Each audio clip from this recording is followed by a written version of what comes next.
ഒരു ചോദ്യം ചോദിക്കുകയാണ്. ഈശോ കുരിശിൽ കിടക്കുന്ന സമയത്ത് ഈശോയുടെ നെഞ്ചത്ത് കുന്തം കൊണ്ടൊരാൾ കുത്തി. ഈശോയുടെ ശരീരത്തിൽ നിന്ന് വെള്ളം ഒഴുകി, രക്തം ഒഴുകി. കുത്തിയ ആൾക്ക് കാഴ്ച ശക്തി കിട്ടി. ഇങ്ങനെ പറയുന്നത് കേട്ടിട്ടുണ്ട്. ഇത് സത്യമാണോ അല്ലയോ? സത്യമാണോ അല്ലയോ? ഇത് ചോദിക്കാനുള്ള പശ്ചാത്തലമുണ്ട്. ഞാൻ ഇന്ന് ദൈവസന്നിധിയിലിരുന്ന് പ്രാർത്ഥിച്ചുകൊണ്ടിരിക്കുമ്പോ ഈശോ പറഞ്ഞൊരു കാര്യം, സുവിശേഷം പ്രഘോഷിക്കുമ്പോ, വചനം പ്രഘോഷിക്കുമ്പോ രണ്ട് കാര്യങ്ങൾ ശ്രദ്ധിക്കണം. ഒന്നാമത്തെ കാര്യം, സമയം ആകും മുമ്പ് ഒരു കാര്യങ്ങൾ വെളിപ്പെടുത്തരുത്. ദൈവം അനുവദിക്കാത്ത സമയത്ത് ഒരു കാര്യവും വെളിപ്പെടുത്തരുത്. രണ്ടാമത് പറഞ്ഞ കാര്യമാണ്, സത്യമല്ലാത്ത കാര്യം പറയരുത്. സത്യമല്ലാത്ത ഒരു കാര്യവും പറയരുത്. ഇത് വളരെ കർശനമായിട്ട് എന്നോട് പറഞ്ഞ ഒരു കാര്യമാണ്. അതുകൊണ്ട് തന്നെ ഈശോയോട് ഞാൻ ചോദിക്കുകയാണ്, കർത്താവേ, ഞാൻ ഇന്ന് പ്രസംഗിക്കാൻ ആഗ്രഹിച്ച വിഷയം എന്ന് പറയുന്നത് പത്രോസ് ജയിലിൽ കിടന്ന സംഭവമാണ്. അത് സത്യമല്ലേ? സത്യമാണോ? പത്രോസിന്റെ നിഴല് തട്ടിയപ്പോ സൗഖ്യം ഉണ്ടായി. അത് സത്യമല്ലേ? സത്യമാണ്. ഈശോ കുരിശിൽ കിടന്നു. സത്യമല്ലേ? സത്യമാണ്. ഈശോയുടെ നെഞ്ചത്ത് കുന്തം കൊണ്ട് കുത്തി. അത് സത്യമല്ലേ? സത്യമാണ്. ആ കുത്ത് കിട്ടിയപ്പോ ഈശോയുടെ നെഞ്ചത്ത് നിന്ന് ചോരയും വെള്ളവും ഒഴുകി. അതും സത്യമല്ലേ? സത്യമാണ്. പിന്നെ എന്താണ് ഞാൻ നുണ പറയാൻ അല്ലെങ്കിൽ സത്യമല്ലാത്തൊരു കാര്യം എന്താണ് ഞാൻ പറഞ്ഞത്?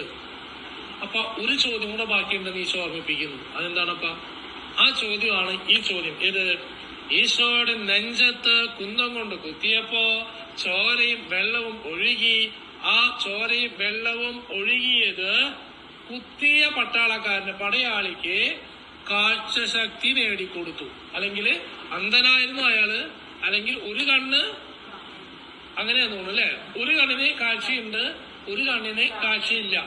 അതുകൊണ്ട് തന്നെ അയാൾക്ക് ആ അസുഖമുള്ള കണ്ണിന് കാഴ്ച കിട്ടി എന്നാണ് പറയുന്നത്. ഇത് സത്യമാണെന്ന് ചോദിച്ചപ്പോ ഈശോ പറഞ്ഞു, ഒന്നും പറഞ്ഞില്ല. ഈശോ ഒന്നും മിണ്ടിയില്ല. കുറച്ച് സമയത്തേക്ക് ഒന്നും മിണ്ടിയില്ല. അപ്പൊ എനിക്ക് ഭയങ്കര ഒരു സങ്കടമായി. എന്തുകൊണ്ട്? 5-6 ചോദ്യങ്ങൾ ചോദിച്ചപ്പോ അതിനൊക്കെ ഉത്തരം തന്ന ഈശോ എന്തുകൊണ്ടാണ് ഈ ഒരു ചോദ്യത്തിന് ഉത്തരം തരാത്തത്? അപ്പൊ ഞാൻ വീണ്ടും ഇരുന്ന് ബൈബിളൊക്കെ ഇങ്ങനെ നോക്കാനുള്ള ഒരു ആഗ്രഹത്തിലെത്തി.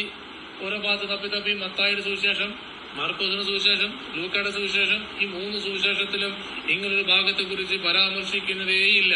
ശരിയാണോ തെറ്റാണോ? നിങ്ങൾ കണ്ടോ? യോഹന്നാന്റെ സുവിശേഷത്തിൽ അന്വേഷിച്ചു. അപ്പൊ കണ്ടു. അതിൽ എത്രാമത്തെ അധ്യായമാണ്?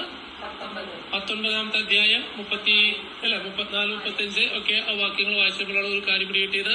ഒന്ന് വായിക്കാമോ അത്?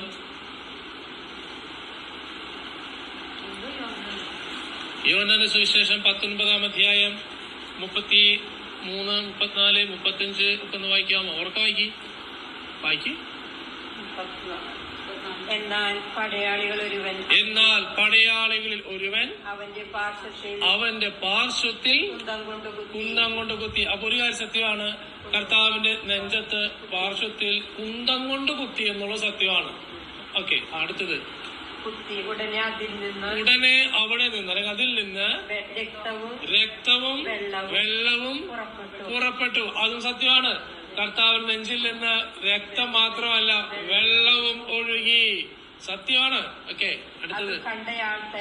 അത് കണ്ടയാൾ തന്നെ സാക്ഷ്യപ്പെടുത്തിയിരിക്കുന്നു.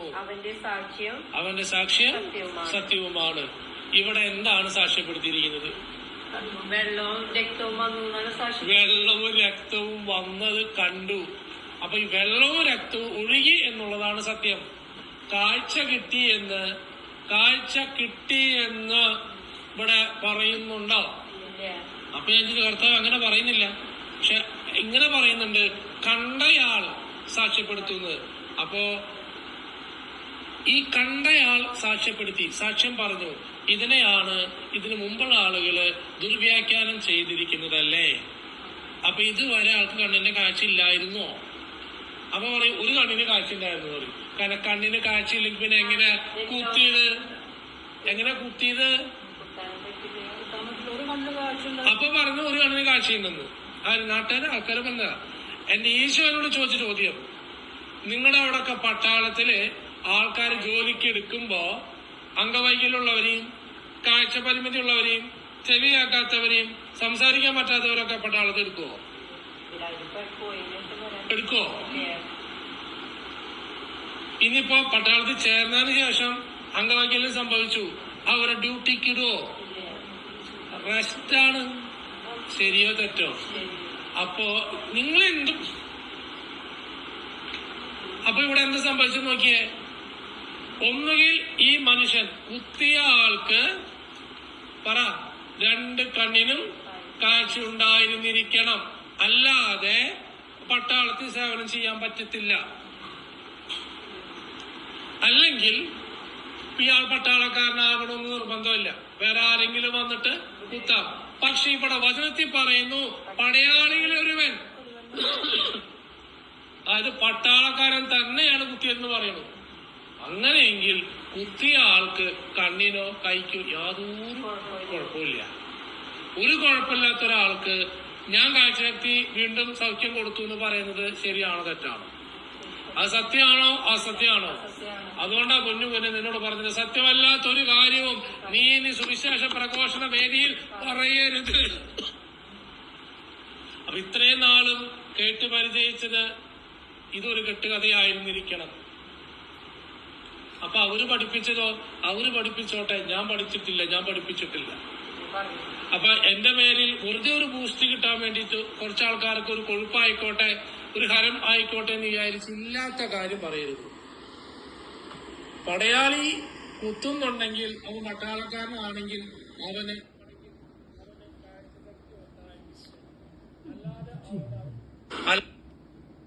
അല്ലാതെ അവൻ ജോലിയില്ലാത്ത ഒരാളെ പട്ടാളക്കാരെന്ന് പറയത്തില്ല. കണ്ടു നിന്നവരെ ആരെങ്കിലും കുത്തിയതല്ല പറഞ്ഞത്. ഇനി അവിടെ സാക്ഷ്യപ്പെടുത്തി എന്ന് പറയുന്നത് കുത്തിയ ആളല്ല സാക്ഷ്യപ്പെടുത്തിയത്, അത് കണ്ട ആളാണ്, അത് യോഹന്നാനാണ്. മനസ്സിലാവില്ല? ഈ പുസ്തകം എഴുതിയ ആള് പുള്ളിയുടെ പേര് എവിടെയും പറയുന്നില്ല. ഇതില് യോഹന്നാന്റെ സുവിശേഷത്തിൽ എവിടെയും പറയുന്നില്ല. വശസിൽ ചാടിക്കിടന്ന ആള്, അങ്ങനെ ആള് ഇങ്ങനെയാണെന്ന് പറയുന്നുള്ളൂ അല്ലേ? എവിടെയെങ്കിലും യോഹന്നാന്റെ പേര് വന്നു നോക്കിയാണ്. അപ്പൊ ഇത് കണ്ടയാൾ, ഇത് ഈ കുത്തുന്നതും വെള്ളം ഒഴുകുന്നതും നേരിട്ട് കണ്ട ആൾ ഇത് സാക്ഷ്യപ്പെടുത്തുന്നുവെന്ന്. എന്ത് കണ്ടത്? അല്ലാണ്ട് കാഴ്ച ഈ ചോരയും വെള്ളം എന്റെ കണ്ണിലേക്ക് വന്ന് വീണിട്ട് അടഞ്ഞ കണ്ണ് തുറന്നു എന്നുള്ള അല്ല സാക്ഷ്യം. അതല്ല സാക്ഷ്യം. കർത്താവിന്റെ ശരീരത്തിൽ നിന്ന് വെള്ളവും രക്തവും ഒഴുകി എന്നുള്ളതാണ് സാക്ഷ്യം. അത് നേരിട്ട് കണ്ടയാള് പറഞ്ഞതാണ്, ആളുകളെ തെറ്റിദ്ധരിപ്പിച്ചതാണ്. അതെ, മരിച്ചോ എന്ന് അറിയാൻ വേണ്ടി കുത്തിയതാണ്. കുത്തി കഴിഞ്ഞപ്പോഴാണ് മനസ്സിലായി മരിച്ചു എന്നുള്ളത്. മനസ്സിലായോ? എനിക്കിപ്പോഴും മനസ്സിലായില്ല. അപ്പോ സത്യമല്ലാത്ത ഒരു കാര്യവും സുവിശേഷ പ്രഘോഷണ വേദികളിൽ പറയരുത്.